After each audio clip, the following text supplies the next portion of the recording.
Hi guys, it's Kelly here and I'm back again with another video. Today I am using some brand new products from W+9. This is their November 2019 release and I am going to be using the Winter Greenery stamps. I did not use the dies. And then the script piece stamped and dies. I'm also using the Winter Anemone, which is older. But here's just a quick little peek at the rest of the things that are part of the release. They're all super cute. Lots of stamp layering, ornaments, matching dies for that. There's some, I think there's a dove and a sparrow. It's super cute.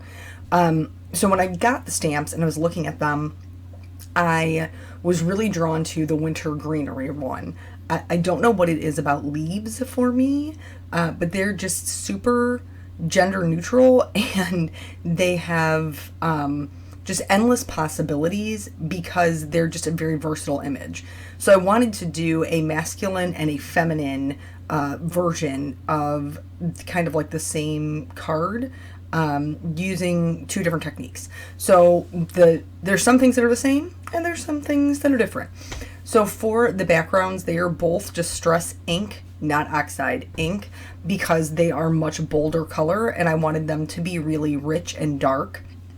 So I started with, for this one, with the crushed olive, and then I'm adding peeled paint around the edges.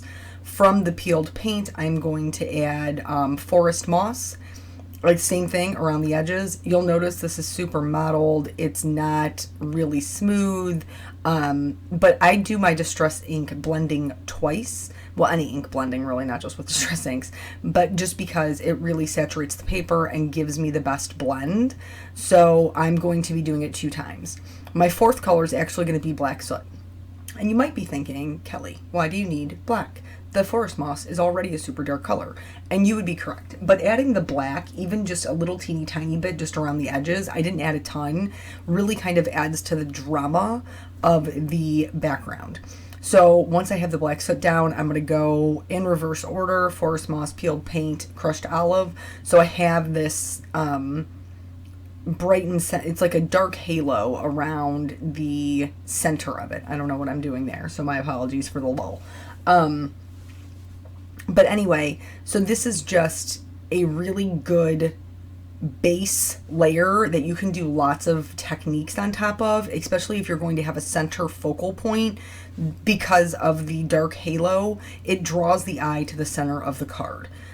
So once all the darker colors are down, I'm just going to go in and really heavily saturate the entire cardstock, not just the center, all of it, with my lightest color. And that's just because it will pick up some of that darkness and blend it out so that it's really very smooth. Once this is done, I'm going to set this aside and then I'm going to do the background for the feminine card. For that, I'm doing the same thing. I'm just going to show you the colors that I used, which is Salty Ocean, Blueprint Sketch, Chip Sapphire, and then the black soot again. Here I'm drying them. This is important. Dry, dry, dry, dry, dry, dry, dry, dry, dry. Maybe even leave them overnight. I'm not gonna, if you don't have a heat gun, definitely leave them overnight. So I am drying them down because I knew I was going to be doing some heat embossing on top of, especially the green one. But also I'm going to be stamping on top of the blue one, and I just want to make sure it's not going to like melt into the background, because that can happen if you put an ink on top of a wet ink. So for my 2 colors for the blue card, I am using Falling for Blue. That's going to be my base layer. And this is all tone on tone. I love pattern, but I don't love pattern that smacks you in the face unless it's black and white. I don't love things that are super busy. It's just not really my style. But you can create a very subtle pattern using tone on tone. In order to make your own pattern paper, just a few quick recommendations for that. Make sure that you're stamping off the page so that it looks like a continuous piece. You may want to turn your stamp this way and that way so that the pattern looks a little bit more random, unless you're doing something very geometric and the intention is for it to look like a repeated pattern. Just really kind of switch them around and mix them up. So I'm going to stamp this entire, oh my word, what is going on? I'm going to stamp this piece in its entirety. Words are hard. Enunciation is not my strong suit, apparently, tonight. but I am using the larger leaves for the blue background, and then there's smaller ones, and I will use that for the green. Both of them have base layers and detail layers. So once this is done, I will go back in, and that's what the nautical navy is for the detail layer. Because of the size of this particular leaf, this took like no time at all. So if you knocked out the distress inking, okay, because I'm gonna be real with y'all, I forget I have triceps until I have to distress ink multiple backgrounds. And then I'm like, oh, remember that whole muscle group that you never use for anything else that's now on fire? Yeah, those. But if you skipped that and did just a solid piece of cardstock and then did the monochromatic stamping on top of it, you could knock out multiple Christmas, holiday cards, or even like these would be great for sympathy cards. These type of images are great for that. So here you can see I'm just going to line this up, that detail layer that's a little bit darker. I'm just going to line that right up on top. A full disclosure, because of the way that I have to have so many lights, guys. I have to have so many lights in order to make the filming bright enough for me not to look like I'm in a dungeon or a cave. That because of all of the lights, it was very difficult for me to line these up because the light kept reflecting off of the block. Now you can't see that, but I can from my vantage point, and it made it kind of difficult for me to line these up. Once I stopped the camera, you'll see when I get to the green one that I didn't do all of it on camera, and part of that was because it was becoming more and more difficult as I worked my way up the card for me to be able to see where to line them up. Now, if you don't line them up perfectly, don't sweat it. I didn't here on a couple of these blue ones, and I don't think that it's terribly noticeable. I didn't think it was a big deal, so just don't sweat the small stuff. This is just meant to be the background, not the focal point. So this one's done. Super cool. Love the monochromatic look. Moving on to this one. Now, if you are trying to have something that has a little bit of pop. So here's the deal with masculine cards, right? They are more challenging for us because women, not all, but let me be clear, not all card makers are women, but the majority of us are. And even those who are male, you have your Jeff Lindbergh, your Daniel West, your Tim Holtz, your Simon Hurley. There's quite a few men out there who are into stamping because it's an art form. It's a way to be creative. But even if they're drawn to glitter, that's not typically what you see on a masculine card. So a way that you can add a little bit of wow factor. Here I am drawing these again, by the way. Just take note of this. Drying it again. A metallic is a great way to do that. So that's what I'm going to do with this. This is super pretty by itself, but we're going to just take it up that extra notch to make it really feel have that wow factor, more of a holiday feel to it. So with my detail layer here, I am going to use just clear sticky ink. You can see me struggle. I'm on the struggle bus for the lining this up because I can't see. But the detail layer is all going to be stamped in clear embossing ink. And I'm going to do this all the way up the card. And then once it's completed, I will go in and add some metallic embossing powder. Now, I chose to go with gold because I felt like that would be the most complementary to my green, but you certainly don't have to do gold. You could do any sort of shimmer, pearl, even just, an extra color that would maybe be different or offset. Black would probably look super cool, but I'm going with gold. So even though I dried it 600 million times, I dried it twice. Yes, it's an over-exaggeration. But even though I did, I still got embossing powder sticking to my distress ink where I did not want it. So I went in with this just a dry paintbrush, and cleaned up as much of it as I possibly could. And then at some point, I just decided that I'm going to go ahead and embrace it. It's not ideal. I love a cleaner look, so it's not ideal for me, but that doesn't mean that it's not pretty.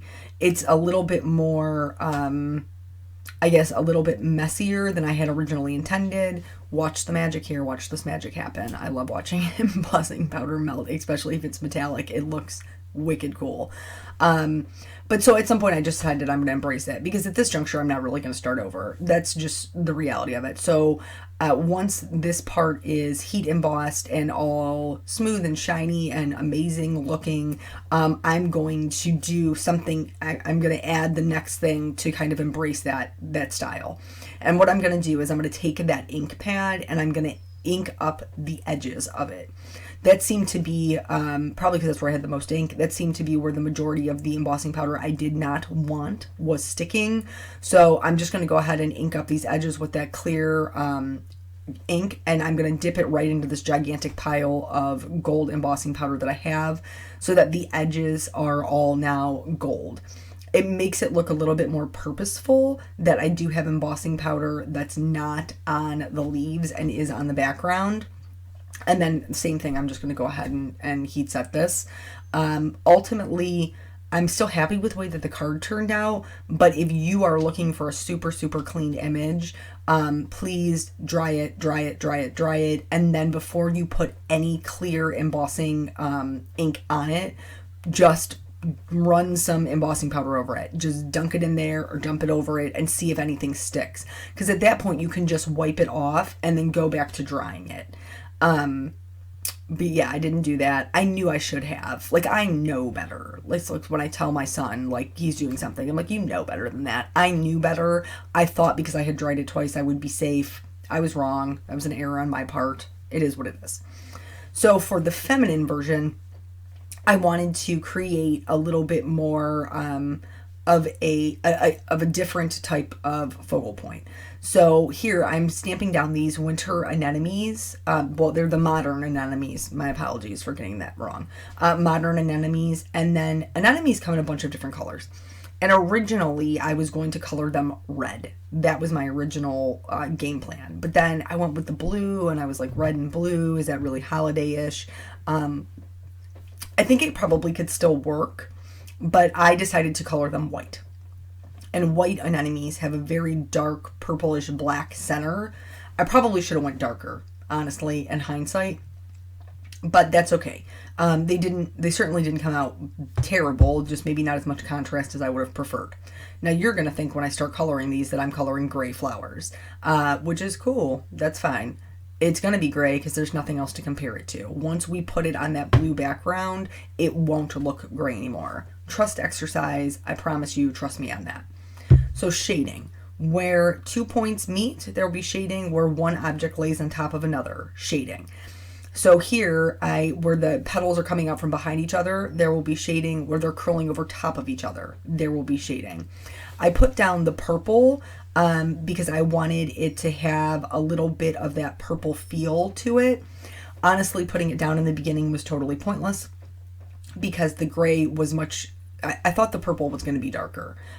It wasn't. So when I put the gray over top of it, it just completely wiped out that purple on the petals. So at the end of it, I will go back and put that purple back in. When you're coloring something white, you're just adding the shadows, so don't get too crazy. Don't get too crazy with the adding of the shading. It's going to look weird until it doesn't. So just add minimal of your darkest colors, and then make sure you're leaving actual white cardstock. The entire petal should not be covered with Copic marker.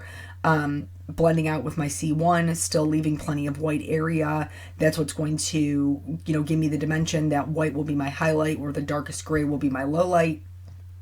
And then in this particular set, the way that it's drawn, there are some notches and things drawn into the outside petals. I did add a line or two here to just kind of play those up, but that certainly isn't necessary.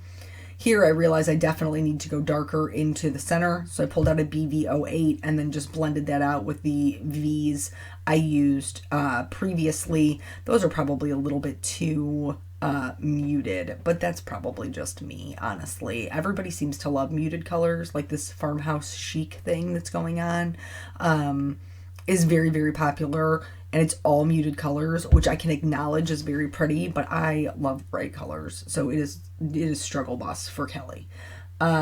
For the leaves, I opted to go with a more yellow green. You could really do any green you wanted here. You could do a Kelly green, a brighter yellow green, a more olive like I'm doing.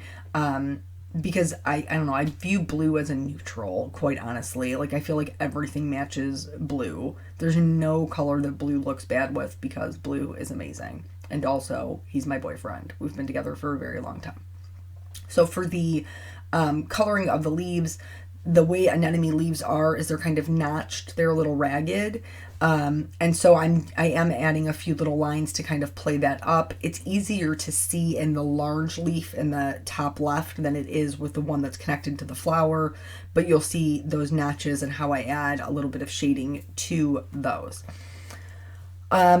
Like, as far as story, I feel like my embossing is my story time, because it's only going to get worse from here. So doing the gold embossing was rough, but I was able to fix it. And then there's just all kinds of issues that I had with the embossing as this card progressed. So now that the coloring's done, I'm gonna outline all of this like I normally do. And then once the outlining is done, I'm also going to just add a couple of little white dots to the stamen inside the anemone as just another little detail. This is super quick and easy to do. That just adds a little extra something. So here I've done all my die cutting. There is a banner that is part of that script piece. And I cut it out of a royal blue and then a black. And I've positioned my stamps so that they will be on there. One says on earth and one says love and joy. So my sentiments will say peace on earth and peace, love, and joy, which I think is super cute. So I stamped them down. You saw me treat them with the embossing bag. I don't know what happens. Do embossing bags go bad? I don't think that they did. They're like rosin bags. Also, let's talk about these tweezers. Svetlana sent them to me because I never had tweezers, which was super awesome of her. She sent them to me for my birthday, and I really have not had an opportunity to use them because I don't like the little finicky pieces. But here I am with little finicky pieces, and the tweezers were very helpful. However, I don't know what happened to the middle of my banner, but there was embossing powder everywhere. In hindsight, I think what it was is when I put the tape down to die cut it. That's what I think it was. So now here I'm back again with my little rosin bag, my embossing buddy, and I am de-staticking the daylights out of this banner. I lined it back up, stamped it again, don't mind that little clip of my head, and then I'm going to do it again. This still did not, it wasn't clean. It just was not clean. And I'm going to be straight up truthful, I was getting ready for work. I was like running into time to go to work. So rather than cut another one, stamp it, all that stuff all over again, I just opted to fix the one that I had. So here is tip number 2, outside of dry. This I actually learned from Laura Basson. I'm using a craft pick. This is a Tim Holtz tonic craft pick. And I'm going in and I'm removing the stray embossing powder. It was a little bit time consuming to do, but it did work. So just keep that in mind if you're in a situation where you can't start over again. Here I'm being lazy, and this comes back to bite me. I'm being lazy. I have my tweezers, which I clearly don't know how to use. Example A. And I figured, well, I had gotten rid of my paper. I'd already thrown it in the trash can. So I was like, well, I'll just like dip it in there and it'll be fine. It was not fine. It also stuck everywhere that I didn't want it to. And I did not get a great impression with my O, probably because my magnet was too close. But I have a way to fix that too. I got a tip to fix that too. So here I'm just going to go back in, same thing with that craft pick, clean up my little letters, and then I put some more embossing powder on there. There's my other tip. Don't be lazy. Don't dip it in there. Get out the piece of paper, dump it on there, do it the way you're supposed to do it so that it sticks better and you have good coverage. Do it. Don't do as I do. Do as I say. I won't do it that way again. Lesson learned. So here, even after it was all heat set, that O was not great. Here's how I fixed that. I have metallic pens in the colors that I emboss the most, especially during the holiday season. So I have a gold and I have a silver. They're Sakura gel pens, and they match that embossing perfectly. So I could just go right over the O. It fills in all of the gaps that I had in my embossing, and nobody will ever be any the wiser. I cut the piece out of this gold mirror cardstock and then also out of black. This is, again, another way you can add a little something to the masculine cards you might be making. A foil cardstock, or a wood grain, something that has a little bit of texture, is a great way to add some interest to masculine cards. I'm going to pop both of these up on foam because they are my focal point. So the background is a little bit more of a to-do than the other one because it's, pretty much carrying the entire card. And then I'm just going to put the sentiment right on there, peace on earth, bam, bam. We'll come back to embellishments. So this one I'm doing the same thing. I'm going to pop my embellishments up on the foam, but I'm going to accent it with these flowers that I've already colored. So 2 of them are just going to go down flat, and then this one I'm kind of going to half and half it with the larger flower. So I'm going to put, this is what I get for not cleaning off my desk. I had all these little parts sticking to my piece.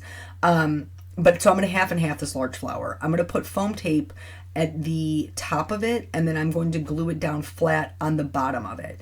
So that way it sticks flat behind the piece, and I don't have to worry about the foam tapes, interfering with each other. So I'm just going to pull all of that off. I use the backer for this. Is the same royal blue as the banner. And then I'm going to put this one on.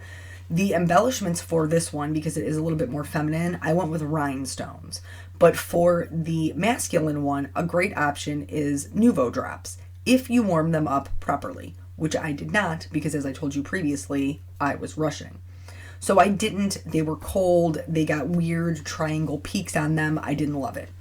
And also, you're supposed to test it out on a scrap piece of paper first. I didn't do that either. I was just like a series of follies today. So I removed the ink. I tried to warm it up as best I could. And then I'm practicing on my little scrap piece over here. I went back in, added the accents, the little embellishment dots, to kind of, pull the whole card together.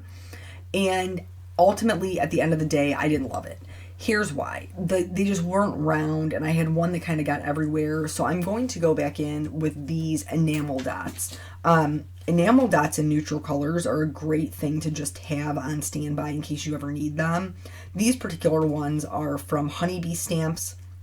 And I'm just going to, I probably could have waited for them to dry and popped them off. But again, rushing, work, things that pay me and give me vacation and health insurance.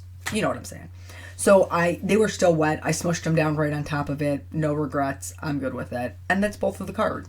So this release is available for purchase. That will be linked below. I hope you guys enjoyed the video, and I will catch you on the next one. Bye.